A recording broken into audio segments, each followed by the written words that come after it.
హైకోర్టే ఆదేశించిన అధికారులు ఎలా ఉన్నది? ఈ ప్రభుత్వం ఎట్లా ఉందని. ప్రభుత్వం అందు అధికారులను మాత్రమే అంటుంది జ్యోతి. ఒకటి హైలైట్ చేసుకోవచ్చు.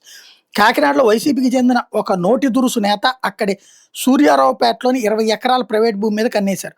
జగన్ ప్రభుత్వంలో తన పలుకుబడి ఉపయోగించి జిల్లా కలెక్టరేట్లో ఉన్న ఆర్ఎస్ఆర్ ఫెయిర్ అడంగలను తారుమారు చేయించారు. సర్వే నెంబర్ 175/1, 175/3లో మార్పులు చేసి విలువైన భూమిని తన అనుచరులపేట రాయించుకున్నారు. రైతులు పట్టాదారుల ఫిర్యాదుతో 2023 నవంబర్లో నాటి సీసీఎల్ఏ రెవెన్యూ శాఖ స్పెషల్ సిఎస్ సాయి ప్రసాద్ ఈ ఉదంతం మీద విచారణ ఆదేశించారు. ఇప్పుడు ఆయన చీఫ్ సెక్రటరీ అయింది. అప్పుడు కాకినాడ జాయింట్ కలెక్టర్ విచారణ జరిపి కలెక్టరేట్లోని ఆర్ఎస్ఆర్ని తారుమారు చేసి హక్కుదారుల పేర్లు మార్చేశారు, నిగ్గు తేల్చారు. చర్యలకు సిఫార్సు చేశారు, కానీ చర్యలేవి లేవు.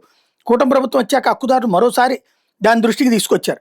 ఈ అంశం మీద సరిదిద్దలేని దందా అనే శీర్షికన కాకినాడలో సదరు వైసీపీ నేత భూదోపిడిపై ఆంధ్రజ్యోతి గత ఏడాది జూలై 2న కథనం కూడా ప్రచురించింది. అక్రమార్కులకు ఉన్నతాధికారులు అండదండలు ఉన్నాయని పేర్కొంటూ భూచోడికి దాసోహం శీర్షికన మరో వార్త ప్రచురించింది.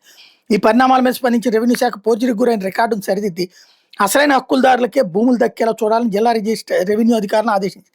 కానీ వైసీపీ నేత 9 ఎకరాల భూమి మీద తన అనుచరులతో పిటిషన్ ఇప్పించారు. తారుమారైన రికార్డులు అసలైన హక్కుదారు పేరు తొలగించి ఈయన పేరు మీద భూమి రాశారు. ఈయన ఫిర్యాదుతో హక్కుదారుకు ఆ భూమిలోకి వెళ్ళనివ్వకుండా జిల్లాధికారులు ప్రహరీ గోడకి గేటుకి సీల్ వేయించారు. ఇది చట్టవిరుద్ధమైన హక్కుదారు హైకోర్టును ఆశ్రయించారు. వెంటనే హక్కుదారుకు అనుకూలంగా నిర్ణయం తీసుకోవాలంటూ కోర్టు గత ఏడాది డిసెంబర్ 10న ఆదేశాలు ఇచ్చింది. హైకోర్టు తీర్పు నేపథ్యంలో తగిన చర్యలు తీసుకోవాలని కాకినాడ జిల్లా కలెక్టర్ రెవెన్యూ అధికారి సీసీఎల్ఏ ఆదేశించారు. 3 నెలలైన ఉత్తర్వులు అమలు చేయకుండా జిల్లా అధికారి తీవ్ర నిర్లక్ష్యం వహిస్తున్నారు. దీంతో హక్కుదారులు మరోసారి హైకోర్టును ఆశ్రయించారు.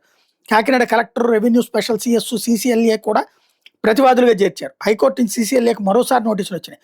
ధర్మలో ఎప్పటికైనా సత్వర చర్యలు తీసుకోవాలని సీసీఎల్ఏ జయలక్ష్మి కార్యాలయం కాకినాడ కలెక్టర్కి మెయిల్ కూడా పంపించింది. అయినా చర్యలు తీసుకోలేదని తేలడంతో సదరు అధికారుల మీద చర్యలు తీసుకోవాలని ప్రభుత్వానికి సిఫార్సు చేస్తామని ఉన్నతాధికారి తెలిపారు.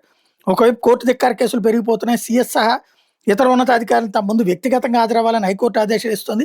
జిల్లా క్షేత్రస్థాయి అధికారుల నిర్లక్ష్యం, జవాబుదారీ లేని చర్యలతో మేము నోటీసులు ఎదుర్కొంటున్నామంటూ సీనియర్ అధికారి వాపోయారని చెప్తున్నారు.